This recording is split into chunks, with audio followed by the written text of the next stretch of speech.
The champagne flutes clinked softly as Nathan set them down on the kitchen counter, preparing a surprise celebration for his fiancée, Celeste. Her distinctive fox-like ears twitched whenever she was happy, and her golden tail would sway with contentment, traits he'd fallen hopelessly in love with 3 years ago. Tomorrow marked 48 hours until their wedding, and he wanted to make every moment special. Celeste's tablet lay forgotten on the couch, its screen still glowing. As Nathan reached to turn it off, a message notification appeared. "Can't wait to feel your tail wrapped around me again tonight. Your future husband doesn't deserve you." His heart stopped. The sender's name, Derek, her personal trainer, mocked him from the screen. With trembling hands, Nathan opened the conversation thread. Photo after photo revealed the truth. Celeste's cat-like ears pressed against Derek's chest, her blonde waves cascading over hotel pillows, her wedding dress hanging in the background of one particularly cruel image from just yesterday's final fitting. Nathan's legs gave out. He slumped onto the couch, the tablet heavy in his hands. 3 months of messages documented their affair, starting just after he'd proposed. Every late work meeting, every girls' night, every exhausting gym session had been a lie.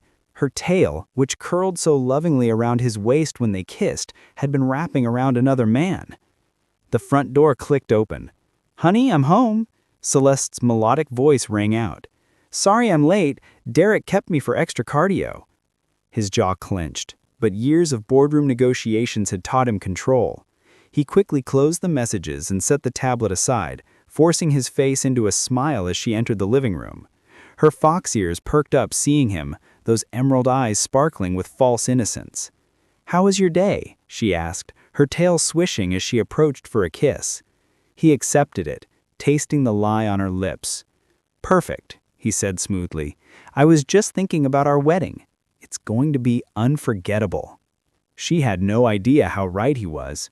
As she headed upstairs to shower, probably washing away Derek's scent, Nathan retrieved his phone. He had 48 hours to orchestrate something legendary, something that would expose her betrayal with surgical precision. The champagne remained untouched, but Nathan poured himself whiskey instead. The game had begun. Nathan's performance over the next 36 hours deserved an Oscar. He kissed Celeste goodbye that morning, her cat-like ears brushing his cheek as she purred contentedly. "Final wedding preparations today," she said, her tail wrapping briefly around his wrist. "Meeting the girls for last-minute details." "Take your time, sweetheart," Nathan replied, knowing she was heading straight to Derek. The moment her car disappeared, Nathan began his methodical preparation. First, he visited his lawyer. Thankfully, they'd signed a prenup with an infidelity clause. Next, he made copies of every incriminating message and photo, organizing them into a devastating presentation. His best man, Thomas, nearly dropped his coffee when Nathan revealed everything. "We're canceling?" Thomas asked, stunned. "No," Nathan said coldly. "We're proceeding exactly as planned." That evening, Celeste returned glowing, her wavy blonde hair slightly mussed. She wrapped herself around Nathan on the couch, her tail curling possessively around his thigh. "Tomorrow's the rehearsal dinner," she whispered, her fox ears flattening seductively. "Then one more night and I'm officially yours." He pulled her closer, his hands running through her hair. "I've been thinking about our vows, about truth and loyalty." She stiffened slightly, but recovered quickly. "Those traditional vows are so beautiful," she murmured, pressing against him. Her lips found his neck, a practiced distraction. He let her believe it worked, returning her passion with calculated precision. When she led him to their bedroom, he followed, making love to her with an intensity that left her breathless and unsuspecting. Afterwards, as she lay with her tail wrapped around him, her ears relaxed in satisfaction, she whispered, "That was incredible. It's like you were claiming me." "Just remembering every moment," Nathan replied, truthfully. The next morning, 24 hours before the wedding, Nathan watched her dress for the rehearsal dinner. She chose a silver dress that complemented her unique features perfectly. "You're staring," she teased, her ears perking playfully. just admiring my soon-to-be wife. Tonight's dinner will be perfect. I've prepared something special for the speeches." She kissed him deeply. "You're too good to me."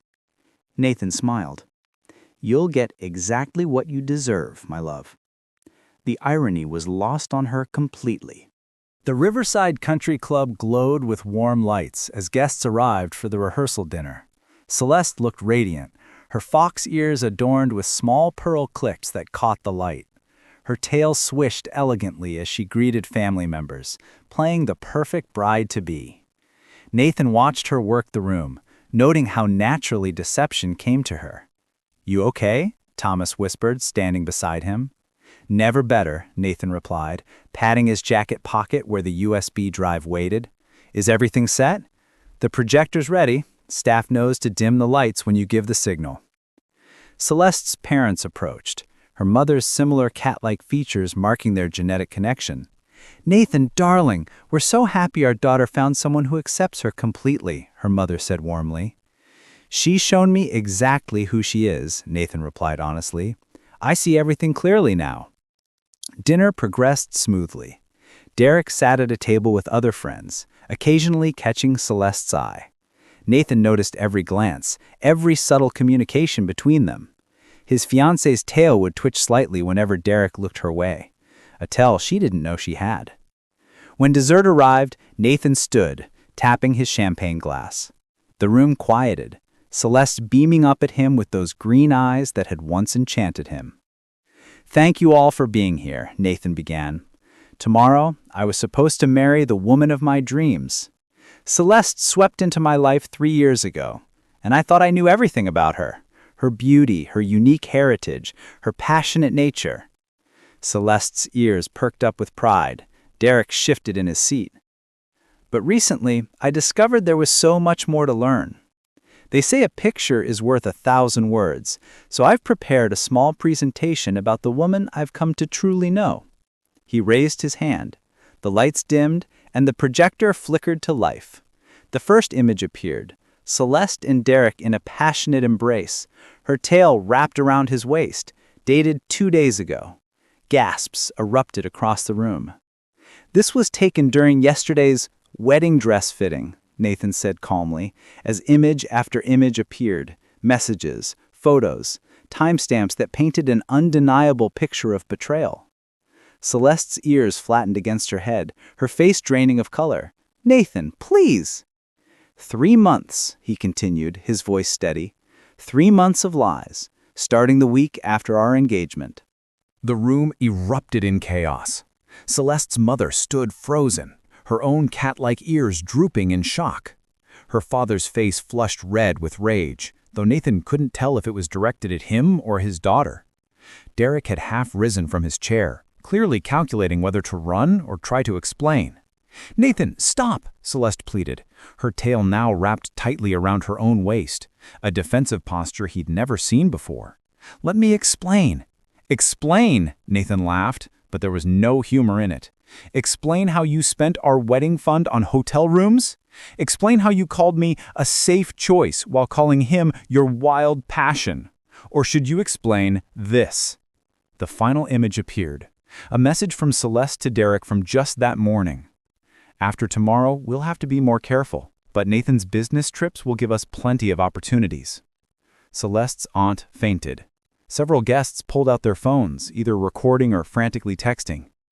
Derek finally stood, moving toward the exit, but Celeste's father blocked his path. "You were planning to continue," Nathan said, his voice cutting through the noise. "Even after taking vows, after promising loyalty, you were planning to continue." Tears streamed down Celeste's face, her ears completely flattened now. "I love you," she whispered. "No," Nathan replied firmly. "You love the security I provided. You love the lifestyle, the comfort, the safety net, while keeping your excitement elsewhere." He pulled out a folder from his jacket. "These are legal documents. The prenup you signed specifically addresses infidelity. The wedding is canceled, and you have 72 hours to move out of my apartment." "You can't," she started, her tail bristling. "I can and I will," Nathan said. "Your belongings will be professionally packed and sent to your parents' house. Derek, I hope she's worth the lawsuit your gym is about to face for inappropriate conduct with clients." Derek's face went pale. He hadn't considered the professional implications. Nathan turned to address the room.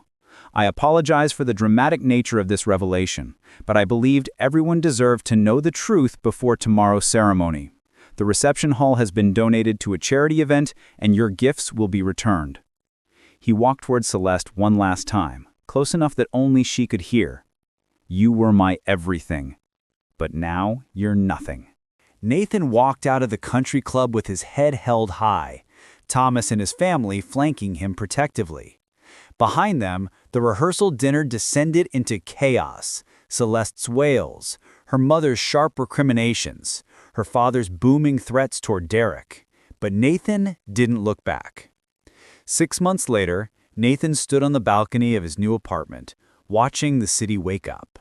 The old place held too many memories: Celeste's scent, the ghost of her tail brushing against furniture, phantom touches that haunted him for weeks.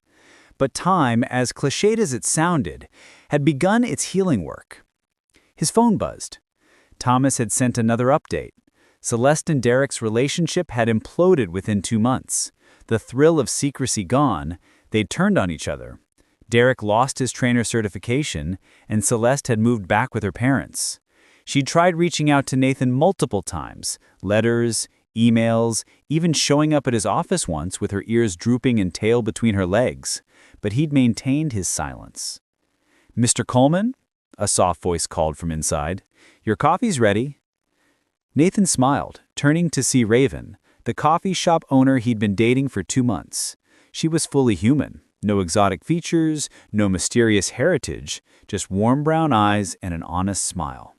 It was refreshing dating someone whose emotions were written plainly on their face, rather than in the twitch of animal features. "Thank you," he said, accepting the mug. "Did you sleep well?" "Better than I have in years," she replied, wrapping her arms around him from behind. "Thank you for sharing your story with me last night. It couldn't have been easy." "It needed to be told. No more secrets, no more lies. That's my only rule now." She squeezed him tighter. "Completely honest?" "Completely."